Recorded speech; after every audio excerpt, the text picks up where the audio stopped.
Assalamu alaikum, bienvenue à tous, j'espère véritablement que kulchi la basse. Ah bah qu'est-ce que c'est que ça? On dirait des... Ah oui, c'est ça, des évangélistes, enfin lui il est un peu bien caché. Quel rapport avec la vidéo 100% preuve que le Coran est faux?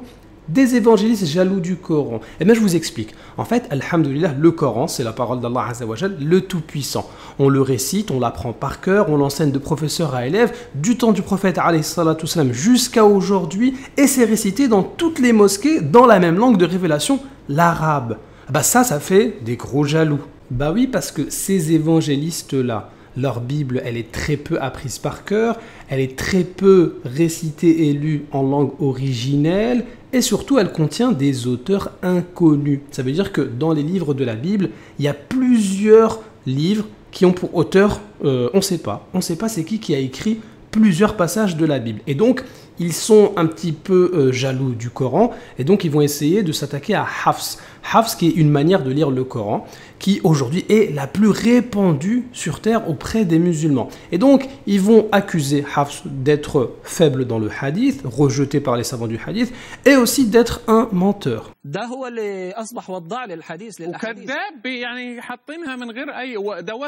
يعني مش كذب مرة غلط مرة ده كذاب وصف صحيح ليس بثقة is not trustworthy he said is not trustworthy all of it is a lie all of it he was a liar وهو متروك الحديث meaning and he is rejected in hadith وكان كذابا which means and he was a liar. Eh bien bismillah, place maintenant à la réfutation. Alors tout d'abord, il faut savoir que chez nous les musulmans, alhamdoulilah, nous apprenons le Coran d'élève à professeur, on peut remonter jusqu'au prophète alayhi salatu wassalam. Donc lorsque vous êtes en train d'accuser Hafs de menteur, etc., admettons que ça soit vrai, mais le Coran que les musulmans lisent aujourd'hui, selon Hafs, c'est pas Hafs qui l'a inventé, Hafs il prend de son professeur, qui prend lui aussi de ses professeurs, qui prennent des compagnons du prophète alayhi salatu wassalam. Donc lorsqu'aujourd'hui on récite selon Hafs, on récite comme qui? Comme les compagnons et comme le prophète alayhi salatu wassalam. Donc même si on admettait que, allez, Hafs c'est un menteur, etc., on va voir que c'est complètement faux, hein, mais admettons Hafs c'est un menteur, etc. Mais et alors? Des gens comme Hafs, il y en avait des milliers. Entre Hafs et le prophète alayhi salatu wassalam, il y a plus de 100 ans d'écart. Donc ça veut dire que le Coran était déjà répandu, il était déjà appris par cœur et récité dans toutes les mosquées. Donc en fait, votre ambiguïté tombe à l'eau, la vidéo pourrait s'arrêter ici. Bon, maintenant, admettons que tous les milliers, voire les millions de musulmans à travers le monde, partout dans les mosquées, qui récitaient exactement de la même manière que Hafs selon Asim, admettons qu'ils soient tous morts, ou bien, je sais pas moi, soyez un peu fous comme ces évangélistes, voilà, des dinosaures les ont attrapés, bref, en gros, il n'y a plus que Hafs qui récite selon Asim. Mais ce que ces évangélistes-là ne savent pas, c'est qu'en dehors de Hafs, aujourd'hui, nous avons d'autres manières de réciter qu'on connaît, qu'on apprend par cœur, et ces récitations-là, eh bien, elles se retrouvent quasiment de manière identique avec celles de Hafs. Ça veut dire que les différences sont très minimes. Par exemple, entre Hafs et Warsh, il va y avoir environ 1% de différence. Mais lorsqu'on prend Hafs avec l'ensemble des 10 lecteurs, eh bien, 99,9% de ce qu'il y a chez Hafs se retrouve dans au moins une des 10 lectures. Attends, 2 secondes. Ça veut dire que Hafs, tout ce qu'il va réciter, en fait, ça se retrouve ailleurs. Sauf 0,1%. Ça voudrait donc dire que si tous les gens qui récitaient comme Hafs, des milliers voire des millions, ils étaient tous morts, et que Hafs était le seul à réciter de cette manière-là, eh bien, il aurait pu mentir sur 0,1%. Ok, alors concentrons-nous quelques secondes. Tous les musulmans de toutes les mosquées du monde du temps de Hafs qui récitaient comme lui, ils ont tous disparu. Hafs profite pour essayer de falsifier 0,1% du Coran. À quoi correspondent les 0,1% de différence qu'il y a entre Hafs et les 10 autres lecteurs? Eh bien, regardons. Par exemple, Hafs, c'est le seul parmi les 10 qui va réciter Huzu'a au lieu de Huzu'a. Et ici, il va réciter Ya Bunayya au lieu de Ya Bunayyi. Et ici, il va réciter Yu'tihim au lieu de Nu'tihim. Ou bien par exemple, Nuhi au lieu de Yuha. Non mais, vous savez, Allah Azza wa Jal nous a donné un cerveau. Imaginez Hafs, il essaye de falsifier 0,1% du Coran. Pour introduire quoi comme verset? Huzu'a au lieu de Huzu'a. Mais vous vous moquez de qui? Ou bien il va essayer de falsifier Nouhi, c'est-à-dire que Allah Azza wa Jal dit c'est nous donnons la révélation aux prophètes au lieu de Yuha, on leur fait la révélation. Mais dans les deux cas, le sens reste le même, puisque ici il est indiqué que les prophètes reçoivent la révélation, et Hafs dans la récitation ici, il précise que c'est Allah qui donne la révélation, mais ça on le savait déjà à travers d'autres versets du Coran. Donc en fait Hafs, il va prendre le risque de falsifier 0,1% du Coran pour Huzouan au lieu de Huzou'a. Mais il se serait fait tuer tout de suite, il n'aurait jamais pris ce risque-là. Sans compter que tous les musulmans du monde ne se sont pas volatilisés. Donc en conclusion, les milliers voire les millions de musulmans qui récitaient dans toutes les mosquées du monde de la même manière que Hafs, ils se sont tous volatilisés. Hafs aurait risqué sa vie pour inventer 0,1% de versets qu'on connaissait déjà. Allez jouer au bac à sable, c'est mieux pour vous. Bon, on va regarder quand même les arguments qu'il cite. Alors, troisième point, Hafs accusé de faiblesse dans le hadith. Ça, c'est une réalité, oui, et on n'a aucun problème avec ça. Que les savants du hadith n'acceptent pas le hadith, et non pas le Coran, de Hafs. Et ça, c'est rapporté dans nos sources. Dans Tahdib ou Tahdib, par exemple, d'Ibn Hajar al-Asqalani, il va nous citer des savants qui indiquent que Hafs, son hadith, on ne le prend pas en compte.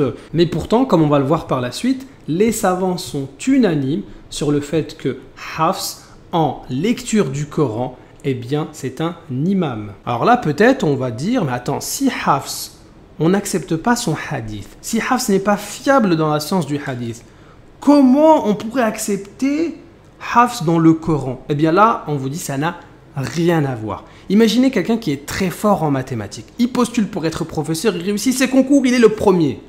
On lui dit, attention, est-ce que tu es bon en physique-chimie? Bah non, moi je suis fort en maths. Ah bah tu peux pas être prof de maths parce que t'es pas excellent en physique-chimie. Mais ça n'a rien à voir. Imaginez un footballeur, il joue très bien au foot, mais on lui dit, attention, t'es bon au basket ou pas? Non, bah tu peux pas être footballeur. Mais même au sein d'une équipe de foot, il y a différents postes. Il y a l'attaquant, il y a le défenseur. Imaginez maintenant, il y a un attaquant, il marque toujours des buts, il est très bon au foot. Par contre, il sait pas gauler. Mais est-ce qu'on va le rejeter? Ce sont des choses qui n'ont rien à voir. La science du hadith n'a rien à voir avec la récitation du Coran. C'est de l'ignorance pure que de faire cette comparaison-là. Hafs, il peut être imam et plus fort que tous les autres dans la lecture, mais pourtant, il est faible dans le hadith. S'il rapporte un hadith, on ne l'accepte pas parce qu'il ne respecte pas le protocole qu'il faut respecter dans la science du hadith. Par contre, dans le Coran, aucun problème, c'est un imam, il est fiable à 100%. La science du hadith, ça n'a rien à voir. Il y a des chaînes de transmission, il faut l'avoir entendu de telle personne, il y a des conditions. La récitation du Coran, même l'apprentissage du Coran avec les rimes, c'est complètement différent. Et personne n'est fort dans toutes les sciences. Mais avec ce type d'évangélistes-là, quand ils vont acheter leur baguette, ça doit donner « Bonjour, une baguette pas trop cute. Attendez, vous avez votre diplôme de maçonnerie hein? Non? Ok, vous avez des notions en informatique? Non? Non plus? Vous êtes peut-être mécanicien, non? Non. Bon, allez, je vais acheter ailleurs. Bon, Hafs, faible dans le hadith, on le savait déjà. Maintenant, on va regarder autre chose. Hafs a été accusé de kadhab, menteur, par deux personnes, à commencer par Ibn Khirash. Alors, on le voit ici, Ibn Khirash, il dit « Kadhab matrouk yada'u al-hadith ». Alors, le problème, c'est que Ibn Khirash, qui critique Hafs, lui-même a été critiqué. Alors, on trouve dans Al-Kamil fi Du'afa ir-Rijal d'Ibn Adi, rahimahullah, qui est en fait le même ouvrage de base où Ibn Khirash, il va critiquer Hafs. Eh bien, il y a aussi une critique sur Ibn Khirash. Alors, tout d'abord, Ibn Khirash, il est affilié lui-même à la faiblesse, donc c'est quelqu'un qui va être faible. Mais en plus, il a transmis haddatha bi ahadith marasil, il a transmis des ahadiths qui sont mursal, c'est-à-dire qu'il va manquer le compagnon, on va rapporter directement du prophète alayhi salatu wassalam, ou bien il va rapporter des paroles des compagnons et il va dire que ça vient du prophète alayhi salatu wassalam. Eh bien en fait, ça ressemble aux critiques sur Hafs, puisque Hafs, il était accusé de quoi spécifiquement? Il était accusé de inverser les chaînes de transmission et de rapporter des hadiths qui sont mursal. Donc en fait, Ibn Khirash, il va critiquer Hafs, mais lui-même, il a la même chose. Deuxièmement, l'imam al-Dhahabi, rahimahullah, dans Mizan al-I'tidal, en plus, qui est cité par les évangélistes, eh bien, il nous dit que Ibn Khirash, donc, il transmettait donc, des hadiths qui sont mursal, et en plus, c'était un chiite rafidite, c'est-à-dire quelqu'un qui insultait les compagnons. Donc ça veut dire que Ibn Khirash ici, il insultait les compagnons Abu Bakr, Omar radiallahu anhuma, et on voudrait être étonné qu'ils disent de Hafs qu'il soit un menteur. C'est pour ça que Ibn Hajar al-Asqalani, rahimahullah, dans son introduction de Fath al-Bari, qu'est-ce qu'il dit? Ibn Khirash est évoqué par le chiisme, rafidite et l'innovation. On ne doit lui accorder aucun crédit. Mais c'est qui parle là? C'est Ibn Hajar. Alors si je regarde juste avant, Tahdhib ou Tahdhib d'Ibn Hajar. Ça veut dire que la parole d'Ibn Khirash qui est kadhab, le même auteur ici, il nous dit on ne prend pas en compte la parole d'Ibn Khirash. Donc fin du débat sur Ibn Khirash. On passe maintenant à l'autre accusation de menteur par Yahya ibn Ma'in rahimahullah. Alors on trouve que le savant Yahya ibn Ma'in, il a dit wa kana kadhaban en parlant de Hafs. Alors littéralement ça veut dire il était menteur. Mais qu'est-ce que ça veut dire kadhab dans le langage de Yahya ibn Ma'in? Eh bien on va démontrer que kadhab ça ne veut pas dire mentir dans le sens de mentir volontairement, mais plutôt dans le sens de se tromper ou être négligent dans la science du hadith. Et ça, c'est pas moi qui l'invente. Je vais le démontrer grâce à Allah Azza wa Jal à partir du même savant Yahya ibn Ma'in dans les mêmes ouvrages cités par les évangélistes. Qu'est-ce que ça veut dire kadhab, c'est-à-dire menteur chez Yahya ibn Ma'in? Est-ce que ça veut toujours dire mentir volontairement? Absolument pas. Regardons maintenant une parole de Yahya ibn Ma'in qui a dit Man lam yakun samhan fil hadith kana kadhaba. Celui qui n'est pas samhan dans le hadith est un menteur. Qila lahu, on lui a demandé wa kayfa yakun samhan. Comment être samhan? Qal, il a dit idha shakka fil hadith tarakahu. S'il doute sur le hadith, il le délaisse. Ça veut dire que chez Yahya ibn Ma'in, toute personne qui va rapporter un hadith sans avoir vérifié à 100% l'authenticité, eh bien, il sera mis dans la catégorie des menteurs. Une personne qui va avoir un petit doute sur un hadith, mais qui va quand même le transmettre sans mentir volontairement, mais juste par négligence, par faiblesse de la science du hadith, eh bien Yahya ibn Ma'in, comme toi tu transmets des hadiths sans respecter le protocole, il va te mettre dans la catégorie des menteurs, même si tu n'as pas menti volontairement. Et ça c'est rapporté où? Dans Tahdhib al-Kamal et Tahdhib al-Tahdhib qui en soi est un résumé de Tahdhib al-Kamal. Donc en fait dans la même source où Yahya ibn Ma'in dit que Hafs est un menteur, il avait déjà dit avant que je mets dans la catégorie des menteurs ceux qui sont négligents dans la science du hadith. Prenons un exemple concret, et c'est toujours les mêmes sources citées par ces évangélistes-là islamophobes. Yahya ibn Ma'in, qu'est-ce qu'il va dire de Ali ibn Asim? Il va dire kadhab, menteur. Et quand on lui pose la question qu'est-ce que tu lui reproches, eh bien il va dire al-khata wal-ghalat, l'erreur et la confusion. Ensuite, on lui pose la question, est-ce qu'il n'y a pas autre chose? Parce que Yahya ibn Ma'in, il dit que c'est un menteur, donc on s'attendrait à de la tricherie, du mensonge volontaire, de la falsification volontaire. Eh bien, Yahya ibn Ma'in, il dit l'erreur, la confusion, quoi d'autre? Il ne fait pas partie de ceux dont on écrit le hadith. Donc là, on a un exemple concret où Yahya ibn Ma'in, il dit d'une personne que c'est un menteur, et pourtant, c'est simplement de la faiblesse dans le hadith. Maintenant, regardons l'ensemble des paroles de Yahya ibn Ma'in sur Hafs, puisque souvent ce sont des paroles qui sont citées hors contexte ou bien incomplètes. Tahdhib ou Tahdhib d'Ibn Hajar, Yahya ibn Ma'in, il dit, et c'est là où il y a la parole kadhab, Hafs ibn Sulayman et Abu Bakr ibn Ayyash, qui est Shu'ba, étaient parmi les plus connaisseurs de la lecture de Asim. Déjà, cette partie-là, elle est très rarement citée. Yahya ibn Ma'in, il te dit, en fait, les plus savants dans la lecture, en fait, c'est Hafs et Abu Bakr. Hafs lisait mieux que Abu Bakr, il était menteur, et Abu Bakr était véridique. Donc on voit ici que Yahya ibn Ma'in, il n'est pas en train de discréditer Hafs, en train de dire que Hafs est un menteur, attention il ment sur le prophète, attention il ne faut pas prendre son Coran. Non, c'est pas ça qu'il dit.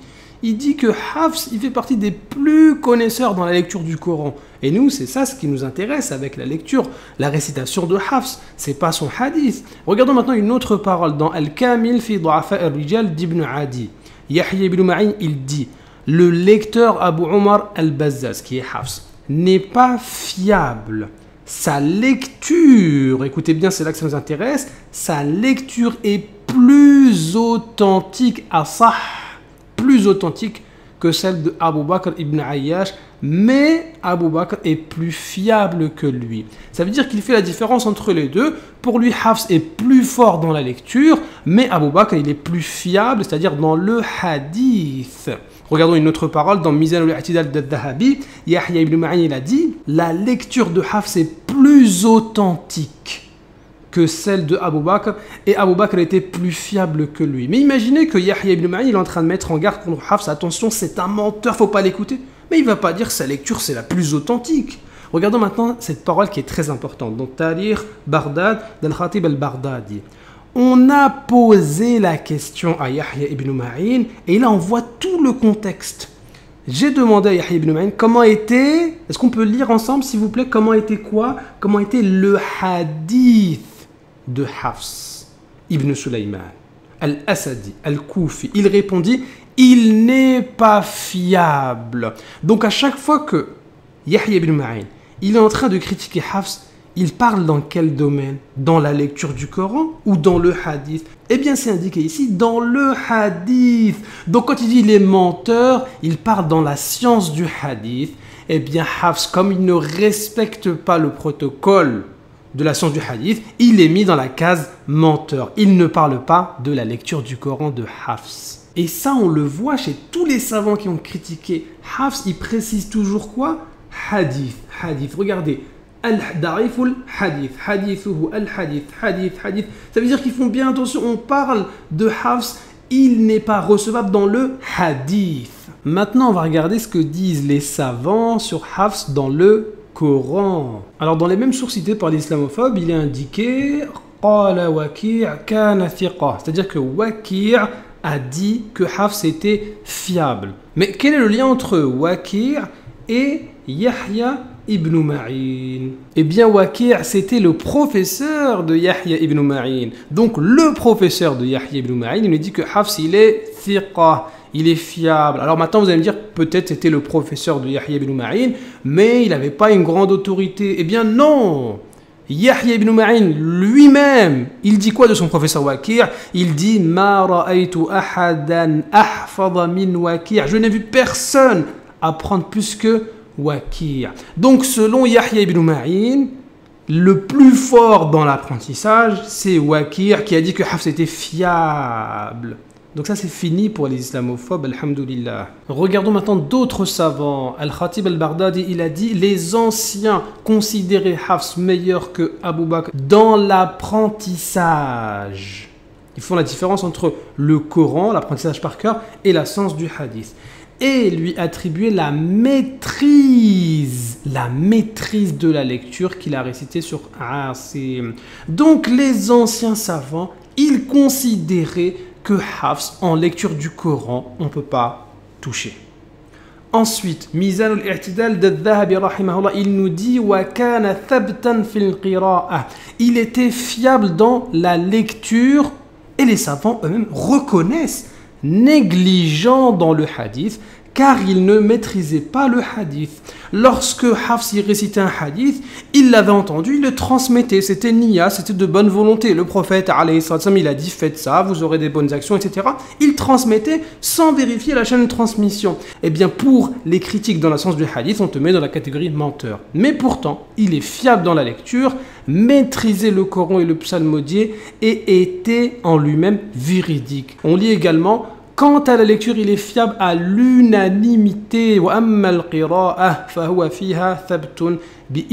Tous les savants sont d'accord que dans la lecture du Coran, Hafs, c'est un imam. C'est pour ça que Ibn Hajar il dit dans Taqrib al-Tahdhib, Matrukul hadith, il est rejeté dans le hadith, ma'a imamatihi fil qira'ah, tout en étant imam dans la lecture. Retenez bien ce passage-là, vous allez voir que les islamophobes, ils n'ont pas aimé du tout ce passage. Alhamdulillah, on a terminé cette partie-là. Donc, nous avons vu que Hafs est fiable à l'unanimité dans la lecture.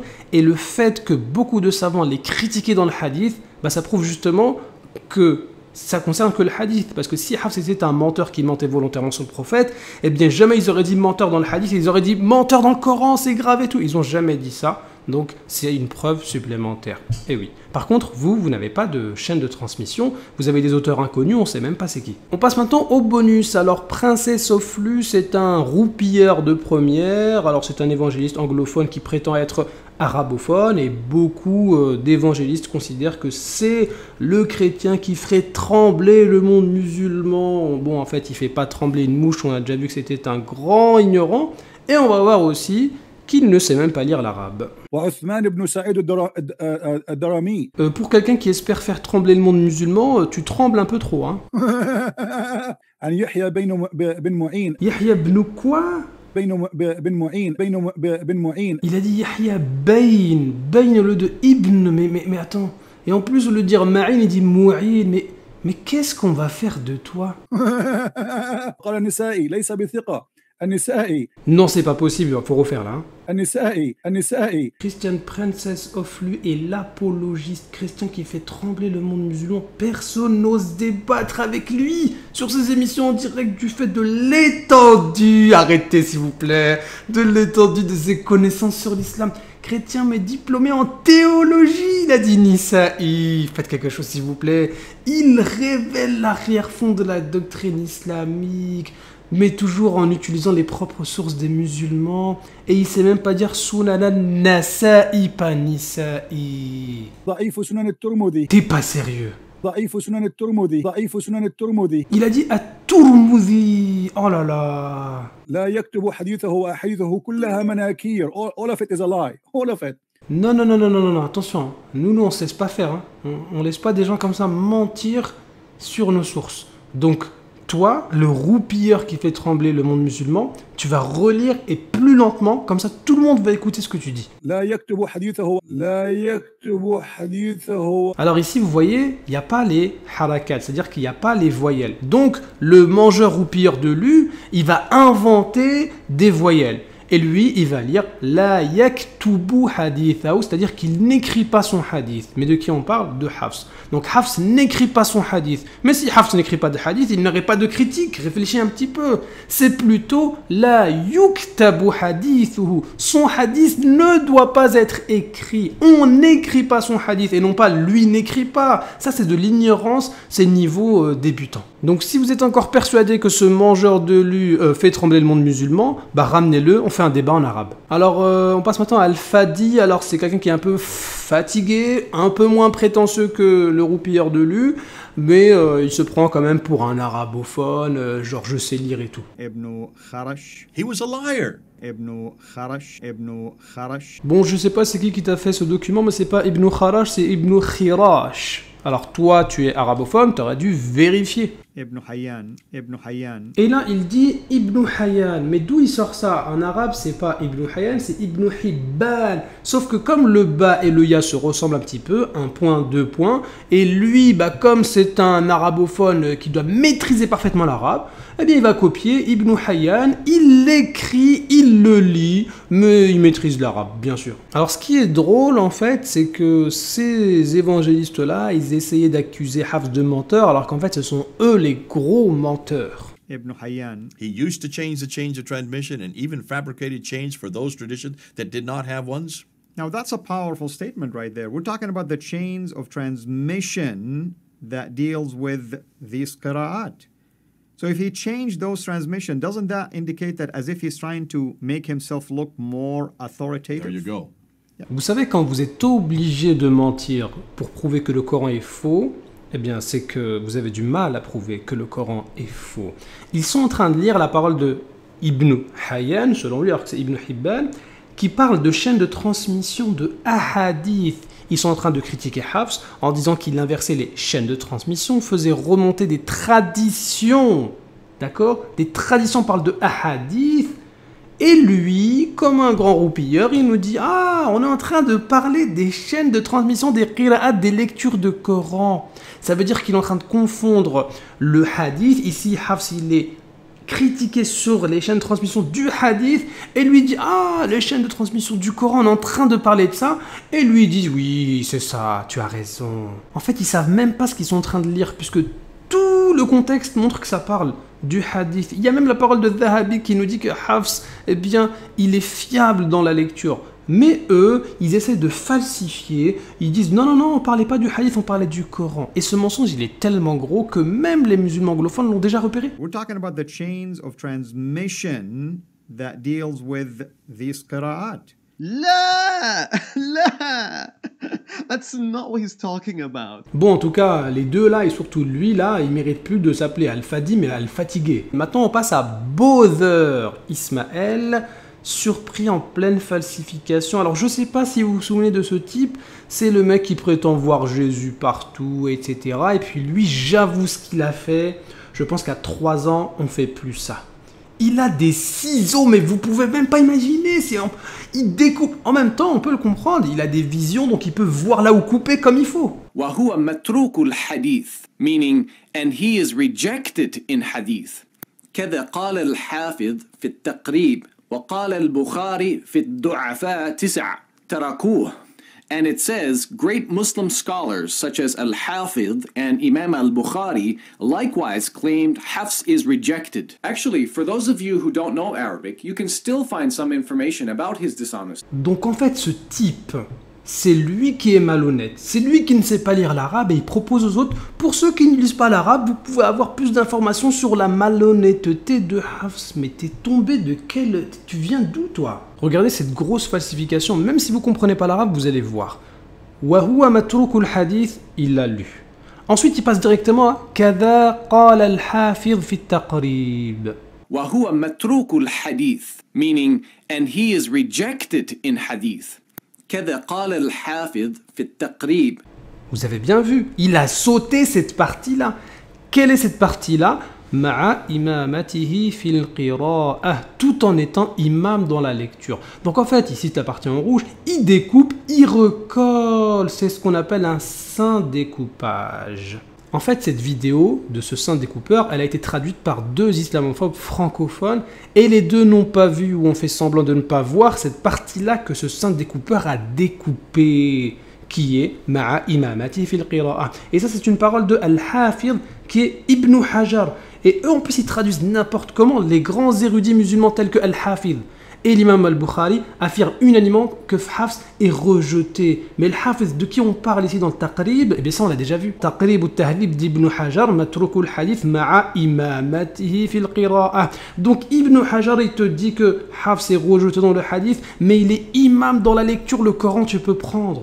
Mais lui, tellement il a du mal à réfuter le Coran, tellement il ment avec ses visions et ses télévisions, il est obligé de découper. De toute façon, ça c'est un aveu de faiblesse. Quand vous êtes obligé de découper nos sources, c'est que vous avez du mal. Et c'est que le Coran, c'est trop fort pour vous. Walillahi alhamd. وقل جاء الحق وزهق الباطل إن الباطل كان زهوقا